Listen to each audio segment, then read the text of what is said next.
Hi friends, வணக்கம். இன்னைக்கு இந்த பதிவுல நம்ம சில எக்ஸசைஸ் அப்பர் பாடிக்குள்ளது பார்க்க போறோம். நம்மளோட செஸ்ட், பேக், ஃபுல் ஆம்லைன், கை ஃபுல்லாத்துக்கும், கோர் எல்லாத்துக்குமே உண்டான எக்ஸசைஸா இருக்க போகுது.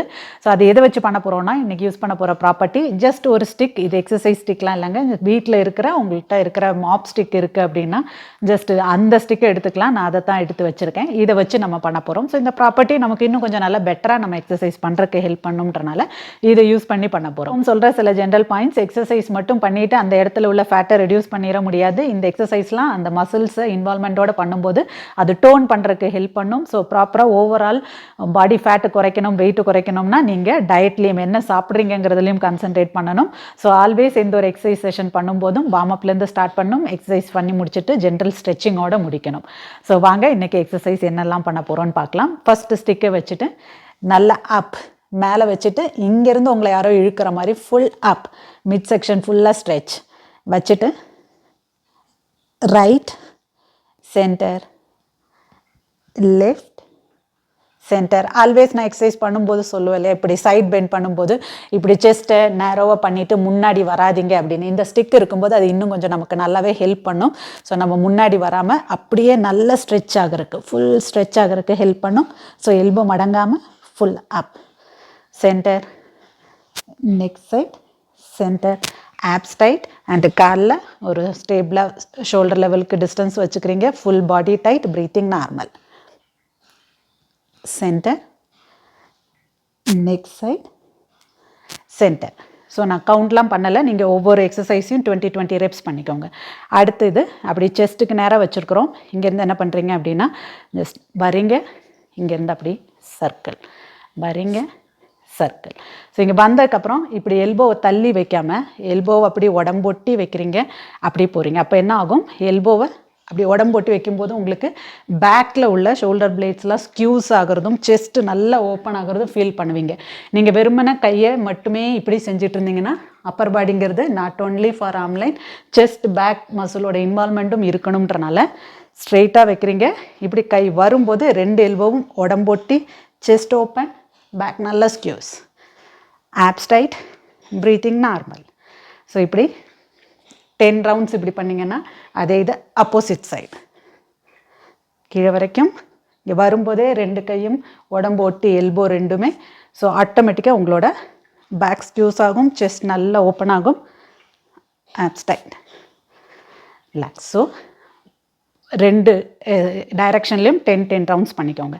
இப்போ நல்லாவே வைடாக கையை வச்சுக்கிறோம். வச்சுட்டு இங்கேருந்து பார்த்தீங்கன்னா எல்போ மடங்காமல் ரெண்டு கையுமே, ஒரு ஷோல்டர் நல்ல ட்விஸ்ட் ஆகிருக்கு, இன்னொரு கீழே போயிருக்கு. அப்படியே இங்கேருந்து next side, abs tight.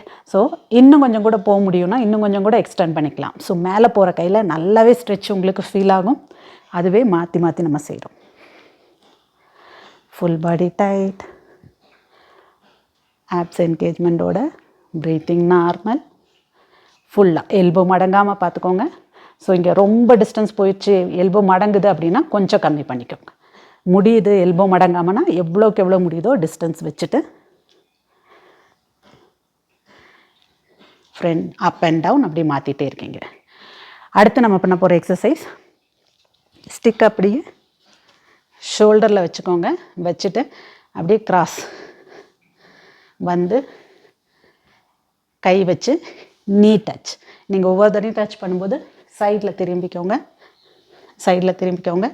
So பெட்டராக நீங்கள் இந்த வயிறு நல்லா க்ரன்ச் ஆகிறது, கால் நல்லா மேலே வருது பார்ப்பீங்க. ஏன்னா கையை டக்குன்னு கீழே கொண்டு வர முடியாது, இங்கே ஸ்டிக் இருக்கிறனால நம்ம காலை தான் ஃபோக்கஸ் பண்ணுவோம். இன்னும் நல்லா கால் மேலே வரும்.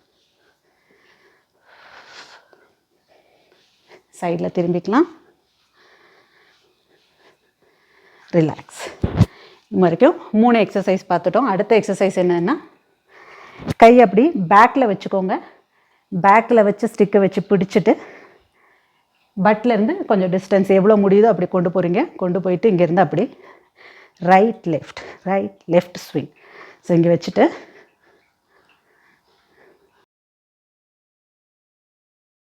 ரிப்பீட்டடாக சொல்கிற பாயிண்ட்ஸ் இதே தான். Chest, back, abs and arm line எல்லாத்தையும், எல்லா மசில் குரூப்பையும் இன்வால்வ் பண்ணிவிட்டு இது பண்ணணும். Upper body exercise, side to side, relax, எக்ஸசைஸ்க்கு நம்ம ஷோல்டரோட கொஞ்சம் டிஸ்டன்ஸ் கூட இருக்கிற மாதிரி பிடிச்சிக்கிறீங்க ஸ்டிக்கை. நல்லா மேலே போகிறீங்க, இங்கேருந்து ஷோல்டர் வரைக்கும் டவுன், இங்கேருந்து அப்படியே ரைட் லெஃப்ட், நல்ல spine twist, then again go up down. 2 கையோட எல்போவும் உடம்பொட்டி இருக்குது. அப்படியே நல்லா காலை திருப்பாமல் எவ்வளோ முடியுதோ அப்பர் பாடியை ஸ்பைன் ட்விஸ்ட் பண்ணுறீங்க, then again go up down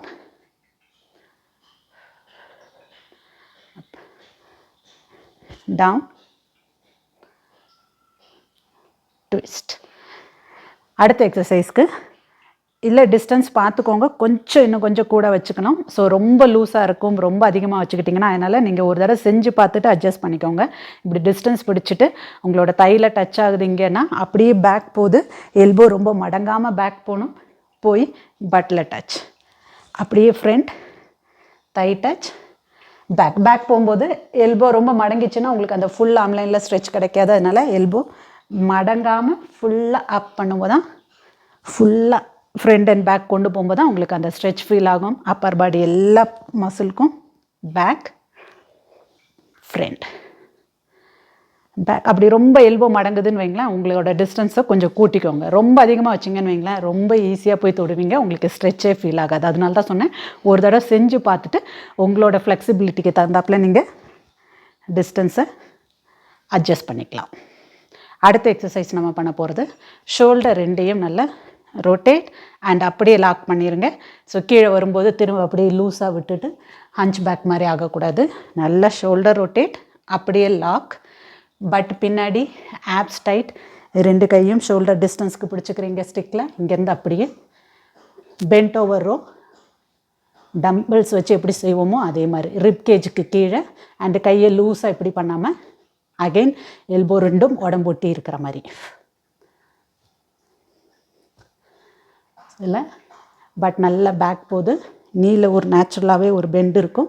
அதுலேருந்து அப்பர் பாடியை கூணு போடாமல் ஷோல்டரை ரவுண்ட் ஆஃப் பண்ணாமல் நல்ல எப்படி வச்சுருந்தோமோ அதே மாதிரி வச்சுட்டு பண்ணுறீங்க. அடுத்த எக்ஸசைஸ் அதே ஸ்டிக்கை பேக்கில் பிடிச்சிக்கோங்க. சேம் அகெயின் இதே மாதிரி பெண்ட் பண்ணுறோம், பண்ணிவிட்டு இங்கேருந்து அப்படி அப், பட்லேருந்து ஸ்டார்டிங் பாயிண்ட் எவ்வளோ முடியுதோ கோ அப், பல்ஸ் பண்ணுறீங்க, ஆப்ஸ் டைட். ஸோ இது ஸ்ட்ரைட்டாக நின்றுட்டும் இப்படி பண்ணலாம். இப்படி பண்ணுறத விடையும் அகெயின் இன்னும் கொஞ்சம் டவுன் வச்சு பண்ணும்போது இன்னும் கொஞ்சம் எஃபெக்டிவாக இருக்கும். அப்பர் பாடி பெண்ட், தென் பல்ஸ், ரிலாக்ஸ். ஸோ அவ்வளோதாங்க, இவ்வளோ நேரம் பார்த்த எக்ஸசைஸ் எல்லாம் முதல்ல சொன்ன மாதிரி 20 ரெப்ஸ் வச்சு பண்ணுங்கள். 2 செட் இல்லைன்னா 3 செட் பண்ணிக்கிட்டிங்கன்னா நல்ல ஒரு ஈஸியான எக்ஸசைஸ், நல்ல எஃபெக்டிவான, சிம்பிள் அண்ட் எஃபெக்டிவான அப்பர் பாடி எக்ஸசைஸாக இருக்கும். ஸோ எந்த ஒரு ஒர்க் அவுட் வீடியோவும் ஜஸ்ட் பார்த்துட்டு மட்டும் போயிட்டீங்கன்னா உங்களோட வெயிட் குறையாதுங்க. நீங்களும் பாஸ் பண்ணி ஒவ்வொரு எக்ஸசைஸும் எப்படின்னு செஞ்சு பாருங்கள். ஸோ இந்த வீடியோ இது வரைக்கும் பார்த்தீங்க, உங்களுக்கு வீடியோ பிடிச்சிருந்ததுன்னா ஒரு லைக் போட்டு போங்க, உங்கள் ஃப்ரெண்ட்ஸ் அண்ட் ஃபேமிலி கூட நிறைய ஷேர் பண்ணி விடுங்க. சப்ஸ்கிரைப் பண்ணாமல் பார்க்குறவங்க சப்ஸ்கிரைப் பண்ணிட்டு பாருங்கள். இதே மாதிரி மட்டும் ஒரு இன்ட்ரெஸ்டிங் செட் ஆஃப் எக்ஸசைஸோட அடுத்த பதிவில் சந்திப்போம். நன்றி.